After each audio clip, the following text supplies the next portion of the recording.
Heavy-handed opening shot of skulls and cemetery to tell you Harry Potter ain't for kids anymore. This old man noticed the light before it was turned on. Harry! Oh hey, the Hogwarts assholes finally stopped sending Harry back to spend every summer with abusive relatives. When did you get here? Just now, you? Last night. Oh wait, no they didn't. Assholes. This 2-second clip of Robert Pattinson falling out of a tree was the only audition he needed for Twilight. Is the boot just sitting out here in a field the rest of the time when it's not being used as a portkey? Did someone come out here even earlier this morning and set it in place? Why are they all standing around that manky old boot? That isn't just any manky old boot, mate. It's a portkey. Of course it is. You can now officially transport using anything in the Harry Potter universe. That looks like one broken bone, several sprains, and a handful of future chiropractic patients. Harry Potter adults would much rather see the kids hurt themselves than teaching them anything useful, as always. Home sweet home. But who put the tent up?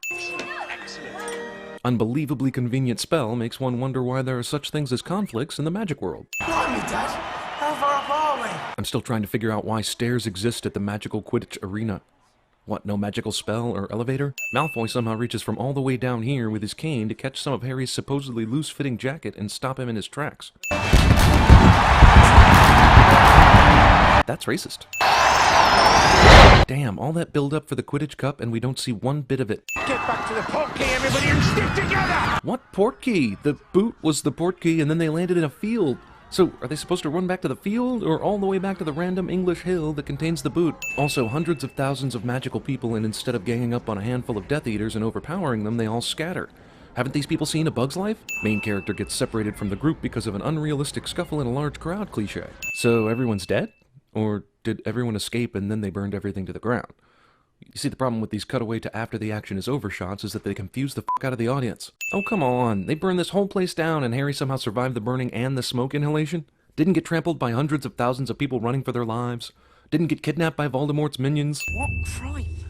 It's the dark mark, Harry. It's his mark. Oh, the burning down of a whole village is not the crime they're talking about. It's the scary firework. Wait, they're going straight to Hogwarts after all this shit? Honestly, why even travel by water at all if you're going to go by magical, completely submerged boat? Why don't these two other schools just have all the students take a portkey to Hogwarts? It wouldn't make for nearly as cinematic an entrance, but it definitely makes for a more logical story. Hogwarts has been chosen to host a legendary event, the Tri-Wizard Tournament. Apparently the announcement of this very special event just happened today, with the competing schools knowing way in advance before any of the students at Hogwarts did. To be fair, this is how we imagine all French girls, whether they know magic or not. And now our friends from the north. The North? Isn't Victor Crumb from Bulgaria? Isn't Hogwarts in England? Or does Crumb play professionally for a Bulgarian Quidditch team and go to school in some Scandinavian country? Wait, the best seeker in the entire magical world is a high school student? This fork was stuck much further into this guy's hand in the previous shot. Stupid tower of ice cream scoops is stupid. To explain all this, we have the head of the Department of International Magical Cooperation, Mr. Bartimus Crouch. Who isn't the least bit busy after that terrorist attack that happened yesterday. Mad-Eye Moody was the only one who could stop it from raining. Roll credits. 3 years from now, when we're old enough to be chosen. Wait, they're doing another Tri-Wizard tournament in 3 years? Then why wasn't there one during the first movie? It's not going to work. Again, I ask, why are the wands, which bond themselves to their owners and seem so fucking important in the first movie, sometimes just not remotely necessary? Harry, did you put your name in a goblet of fire? No, sir. You asked one of the oldest students to do it for you? No. You mean that could have worked if he did? The Goblet of Fire constitutes a binding magical contract. What happens if you break the magical contracts? Who enforces them? Is there a magical contract dispute court? Who represents the inanimate goblet in these proceedings? He is, as of tonight, a Tri-Wizard champion. Well, technically Quad Wizard champion. Something is so obviously wrong, it's ridiculous they can't overturn this. Everyone stares at the main character POV shot cliché. If we are to truly discover the meaning of these events, perhaps we should let them unfold.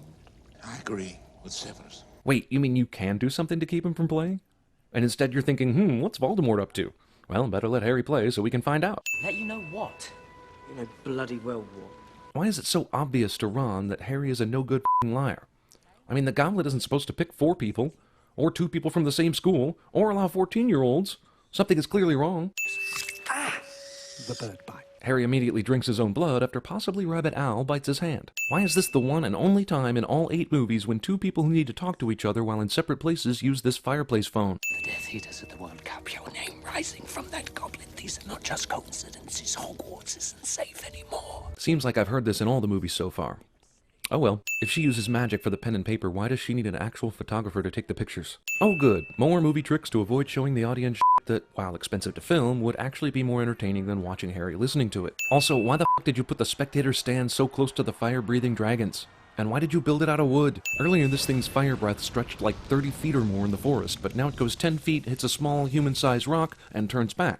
Because physics. This dragon chase scene is awesome, but didn't you say they'd been given a golden egg to protect? Not they've been told to kill you? Is the dragon intelligent enough to know that none of the other hundreds of people back at the stadium are going to steal its egg? Was this part of Voldemort's plan?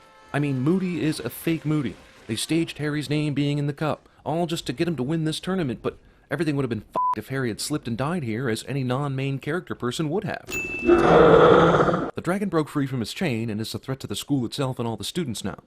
Is there any reason none of the teachers step in to intervene here? What if the dragon was fire-breathing at Harry and a bunch of fire was headed for a section of the stands? Would they have stepped in to save the kids in the stands? Bullshit. Why the f*** is this dragon climbing around the building? Did it forget it can fly? They've just been listening this whole time? The f*** would they do if the dragon was already in London ravaging muggles? And the dragon was never seen again. Some say it's still falling. This noise.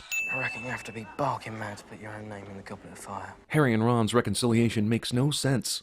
No one knew how serious the tournament was until now, not even Harry. So the fact that everyone now knows it's truly deadly doesn't change anything about the possibility that Harry put his own name in. If Ron was pissed before, he should still be pissed. The Yule Ball has been a tradition of the Triwizard Tournament since its inception. Now it just sounds like you're making shit up as it goes along. Also, Yule Ball festivities will now take up 15 minutes of this movie's time just so we can see Ron and Hermione get pissed off at each other. Inside every girl, a secret swan slumbers, longing to burst forth and take flight. From now on, I'm calling my penis Secret Swan. Amusing scene, but why does a school stop classes to teach students how to dance? Golf gloves and nipple hats. 2-hour and 37-minute movie spends way too much time on the giant love story. Wait a minute, no one's asked this girl out yet? First off, that's racist. Second off, she has so few options that she says yes to the first Weasley that comes along. That's actually abuse. This is not a safe way to store a boat for the winter. Why are they arriving to the dance by carriage? If Hogwarts is the destination, where did the carriage rides originate? Supposedly plain girl makes her grand entrance down the stairs as a beautiful swan when everyone is looking cliché. Also, Hermione isn't old enough to be hot yet. Won't be too much longer, though. That's right, you guys. I got the 14-year-old. I'm nailing her in the room of requirement later. Spin around like a crazy elf, a dancing by himself. Magic-based rock and roll act owes Billy Idol a ton of f***ing money. Would you care to join us? Would not care to join you and Victor. Jeez, Ron's character motivations are so base he might as well just be a penis. The whole point of the tournament is international magical cooperation. What? They aren't cooperating, they're competing. Those two words are literally antonyms. I think he's got a bit more than friendship on his mind. Yeah, he's not the only one. You can edit that part out, right? This woman's height changes in every scene she's in. Actually, we don't really talk at all. Victor's more of a physical being. Haha, gross. These are the most glass-free glasses I've ever seen. You know the prefect's bathroom on the 5th floor? It's not a bad place for a bath. If Edward Cullen is suggesting to Harry Potter what I think he is, that beats my fanfiction.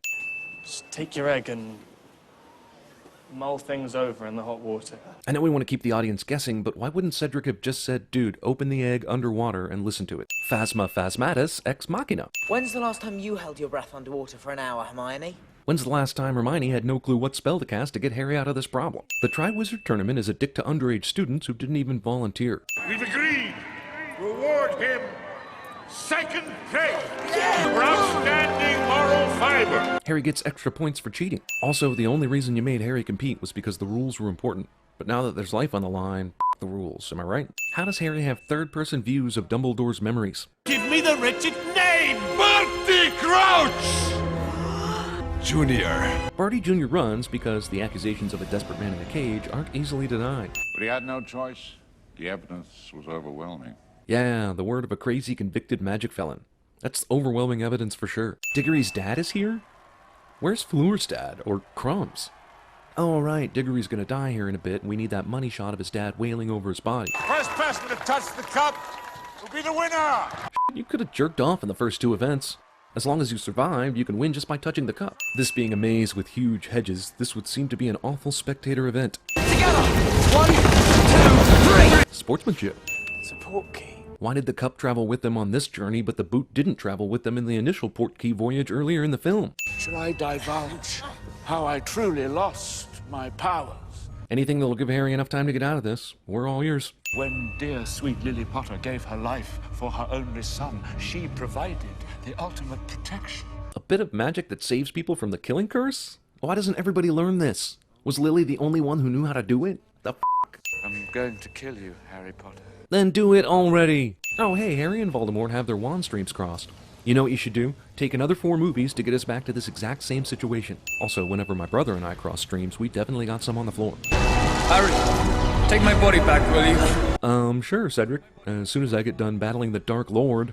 Top of my priority list. Harry is saved by some bullshit ghosts because of some bullshit having to do with his wand and Voldemort's wand connecting or some bullshit. Why does the portkey return them to the grandstands instead of the spot back in the maze that they left from? Barty's Polyjuice potion just happens to wear off at the right moment for the big reveal to Harry. Imagine how he will reward me.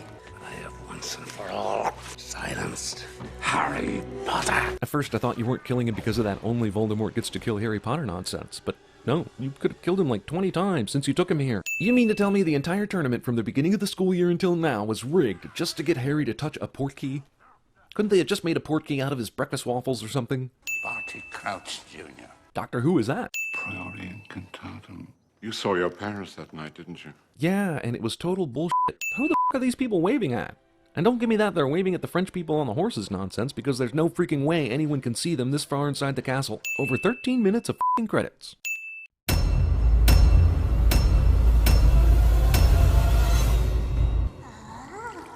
Very good. It took Cedric ages to riddle it out.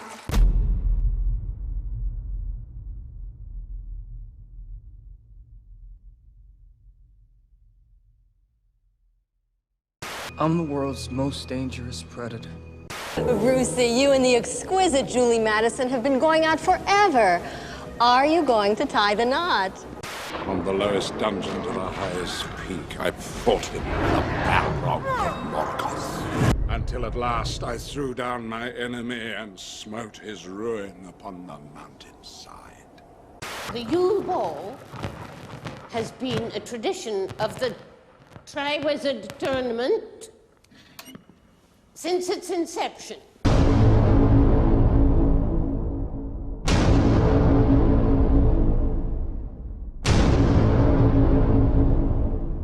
Did you think that miserable oaf would have led you into the woods if I hadn't suggested it? Think Cedric Diggory? I told you to open the egg underwater if I hadn't told him first myself. Do you think Neville Longbottom, the witless wonder, could have provided you with Gillyweed if I hadn't given him the book that led him straight to it? Hey, don't treat me like I'm some member of your goddamn fan club. Are you telling me everybody got the answers but you?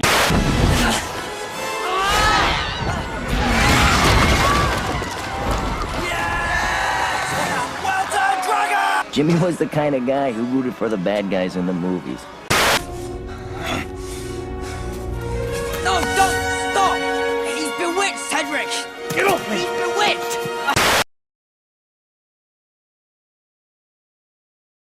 You know, in CinemaSins land, the books may not matter, but that doesn't mean they don't exist. Erased from existence. Many of our favorite films simply wouldn't exist at all if it weren't for books, even if Hollywood still screwed up most of them. But you're a new media-savvy consumer on the go. You don't have time to sit down and read a book. You got movie sins videos to watch, not to mention whatever the hell else it is you fill your life doing.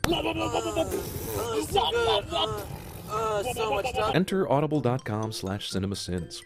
Audible has over 150,000 audiobooks, and you're sure to find one of your favorites narrated by someone with a calm, soothing voice. It rubs the lotion on its skin. It does this whenever it's told. So get the rich storytelling and depth of character that comes from the books, with none of the reading, by signing up today for a trial offer just for our viewers at audible.com/cinemasins today.